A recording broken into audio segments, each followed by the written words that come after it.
Hi viewers, welcome to Varsha's தோட்டம். இன்றைக்கி இந்த ஷார்ட்ஸில் என்ன பார்க்கலாம் அப்படின்னா, மேரிகோல்டுன்னு சொல்லுவாங்க. எல்லோ கலர், இது கூறுமுனை மேரிகோல்டு. சின்ன சின்ன பூவாக இருக்கும், அழகாக இருக்கும். நான் லாஸ்ட்டில் காட்டுறேன் பாருங்கள். இது நமக்கு மாருசாமி அண்ணா நம்ம குரூப்பில் இருக்கிறவங்க கொடுத்துருந்தாங்க. தாம்பரம் விதை திருவிழாவுக்கு வரவங்களுக்கு கொடுங்க அப்படின்னு சொல்லி கொடுத்துருந்தாங்க. நானும் மாடித்தோட்டத்தில் கொஞ்சம் வச்சுருந்தேன். எல்லாமே எடுத்து நாட்டு வெரைட்டிங்க, ஒரிஜினலான நாட்டு வெரைட்டி. இது அப்படியே போட்டால் அப்படியே எல்லாம் முளைச்சி வருதுங்க.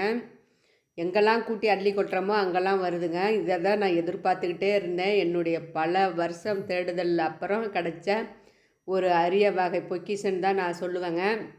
இதான் கண்டிப்பாக நான் எல்லாத்துக்கும் தாம்பரத்தில் இருக்கிறவங்களுக்கு எல்லாத்துக்கும் கூவி கூவி ஷேர் பண்ணி விட்டாங்க. இதை கண்டிப்பாக போடுங்கன்னு. இந்த வீடியோவை பார்த்துட்டு எத்தனை பேர் கமெண்ட் பாக்ஸில் கமெண்ட் பண்ணுங்கள். இந்த ஆடிப்பட்டத்துக்கும் என்னால் முடிஞ்ச அளவுக்கு எவ்வளோ கொடுக்க முடியுமோ அந்த அளவுக்கு கொடுக்குறாங்க. நாட்டு வெரைட்டி எல்லாத்து மாடி தோட்டத்துலேயும்